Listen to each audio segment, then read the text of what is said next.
So look, check this out. Seems to be having a little bit of controversy going on in the NBA. So the 65 game rule is definitely something that a lot of people feel like needs to be taken out. They feel like they're doing it right, etc., etc. So look, I'm gonna explain it and I'll tell you guys how I feel on it. So before I do that, obviously, what is this 65 game rule I'm talking about? Essentially, in the NBA, a couple of years ago, I think it was 1 or 2 years before then, they agreed upon a rule. The NBPA and players and all that stuff. Keep in mind, because I'm going to talk about this later. They agreed upon a rule where players have to play a minimum of 65 games in order to get awards like All NBA, All Defensive Team, MVP, Defensive Player of the Year, etc., etc.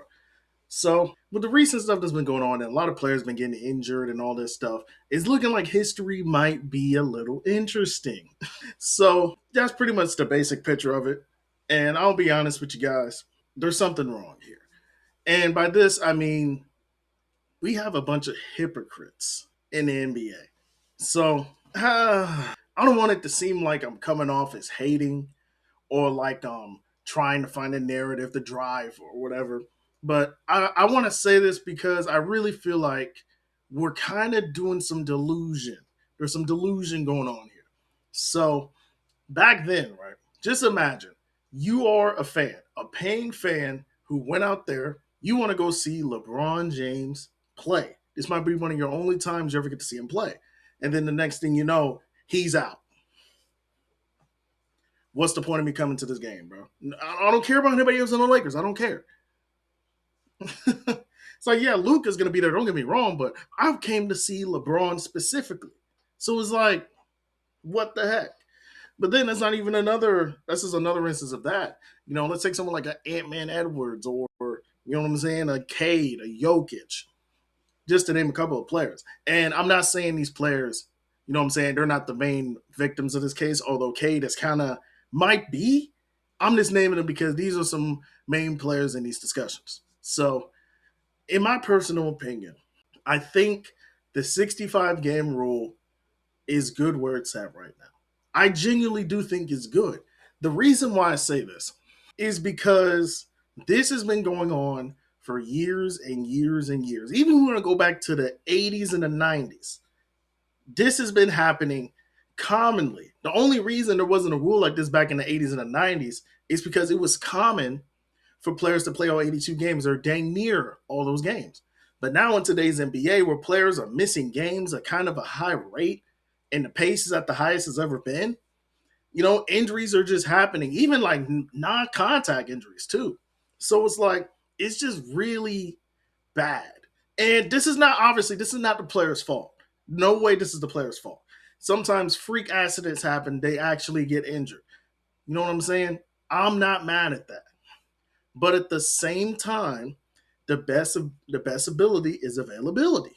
Now, am I saying like 75 games of, let's say, Andrew Wiggins is better than 62 games of Cade? Absolutely not. That is not what I'm saying. But I do think there is a point to be made about those that actually are available and working their butts off to do so, right?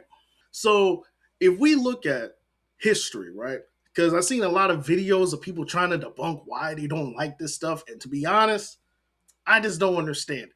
Like, let's take Legend of Winning, for example. Now, I like Legend of Winning. He's a cool creator. A lot of his points I do agree with, even though I feel like there's a little bit of Lakers bias in there. Just a little bit. But when he was talking about the 65 game rule, I kind of feel like he was just trying to grasp at air just a little bit. So one of the points he was saying was like, oh man, Tyrese Halliburton, that dude was playing hurt. He was playing hurt. He had to go get his bag. Like, you want to know whose fault that is? This is the player's fault. Number one, and MBPA too. Number one, this rule had to be agreed upon by the union and the players. Evidently, they were fine with this. They were fine with this. So I don't understand why we're trying to make it seem like, oh, we knew this was going to be a bad rule. If you knew it was going to be a bad rule, why did you not disagree upon the rule then? Either disagree about it or shut up. Shut up. Evidently, you didn't because you agreed upon it. But now you think it's a problem. Pick a side and stay consistent. Okay. And also, number two, Tyrese Halliburton got rewarded though. This is what I'm not understanding. He got rewarded for playing the games, even though yes, he was playing hurt, but he got paid. He got paid though. I'm not understanding what the point of that was. Like, if you want to argue, like, yeah, maybe he shouldn't have had to do that in the first place. He was already all NBA player. Fine, but that seems like more of a Pacer problem than like everybody. The Pacers know how valuable Tyrese Halliburton is to their team. They would give him a max contract regardless of the fact. If they didn't, they're stupid. They're stupid. So what are we talking about here with that logic, bro? And also with the Nikola Jokic and the Wemby stuff, it's like, dude, I'm glad Wemby's okay, by the way. He did get a rib injury, but they're saying it's not anything major, and he just needs to play 20 minutes in one of the last 3 games they got, and they'll be fine. So I think Wemby will hit that threshold. I also think Jokic will hit the threshold. He's been playing in every game since he got injured. To that point, I think he'll hit it too. So those are 2 players that are fine. I think Luka Doncic is also going to be fine too because some games he missed the birth of his child. So Luka, he's gonna get the exemption for that too. I think he'll be on there. But like the main thing is like, dude, it's fine. It's okay. We understand players miss games. That's not the issue here. The reason this rule was implemented in the first place was to try to dissuade players from purposely resting.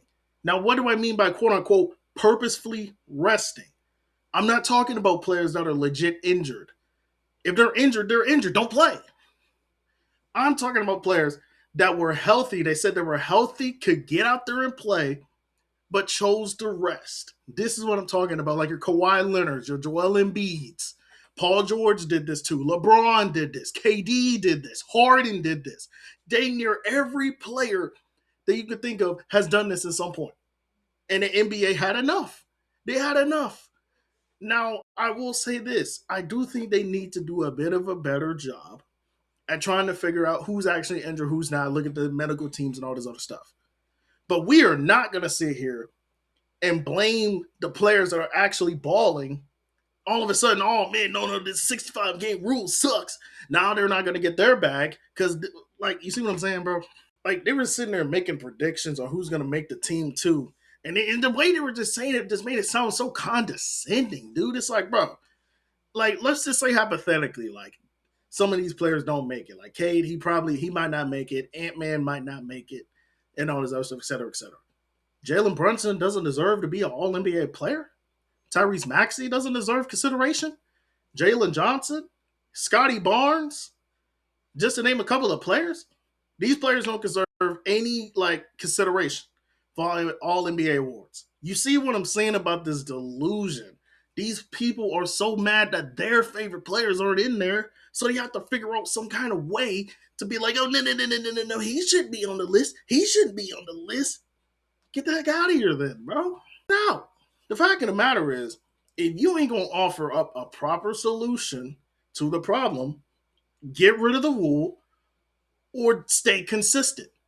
I'm tired of this, like, oh no, we have to give exemptions. Like, guys, they're just gonna keep going breaking the loophole then.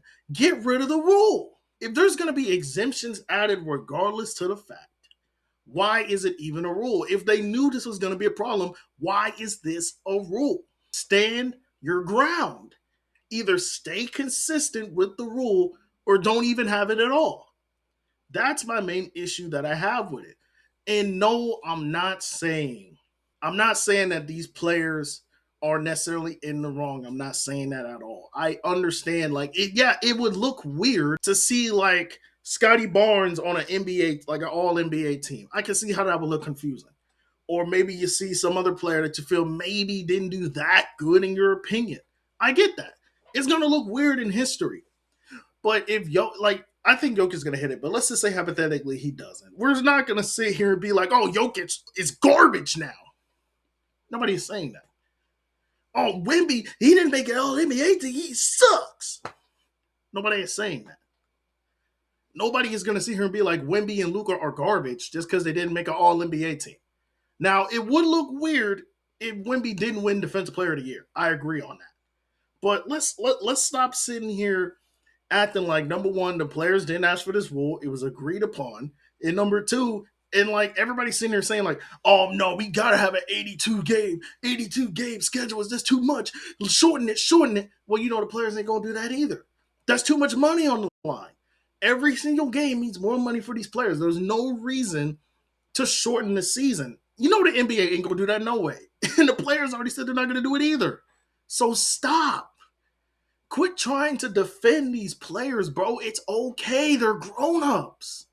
Let them get out there and hoop if they can. If you're injured, don't play. It's just that simple, bro. Like, man, like I get it. We want to see all these players be healthy. I want to see all these players healthy too. I really do. I would love to see some real basketball, man. A game where nobody's injured or everybody's at their full power, but that just can't happen. When you're a professional athlete, every time you go out there, whether it's basketball, baseball, football, etc., when you're a professional athlete, you put your body on the line every single game you play. Everything you do, you're putting your body on the line. Is this not what professional athletes are supposed to do? This is what they're paid to do. They're paid to put their body on the line to go win a championship. Why do you think Tyrese Halliburton took the risk knowing there was a potential chance he might get a career altering injury like this? Because he would go out there and be there for his team in a championship run. Any professional athlete would do that. So stop. Like, holy crap, bro. We have to relax, y'all. I get it. The rule might be a little inconsistent here and there. I mean, knowing the NBA and all that, they're not going to stand their ground. They're probably going to tweak it somehow. They're going to tweak it somehow. And if they do, Adam Silver, NBA, you didn't stand your ground. Stand your ground and do not waver. If you have to, by any means necessary, just do a little tweak. But if you're going to do all this expansive extra stuff, just get rid of the rule. Just get rid of the rule. Because in this NBA, this player empowerment era of the NBA, if these players are going to keep complaining, just let them complain, bro. Get rid of the rule then. Get rid of the rule then. See what happens. See what happens, bro. But hey, I tried to tell you, bro. Like, main takeaway is like, I get it, guys. I get it. It will look weird in history. I understand that. But as far as I'm concerned, this is just giving more light to players that are actually hooping, like Jalen Johnson, Jalen Brunson, and all these other players. And everybody's just sitting here acting like these players don't deserve all NBA considerations. I think that's more disrespectful than anything else. But whatever, right? But let me know what you guys think about the 65 game rule. Do you think it's good? Do you think it's making the NBA bad and all that? Let me know how you feel. But with that being said, I'm out of here. Stay cool. Keep it classy.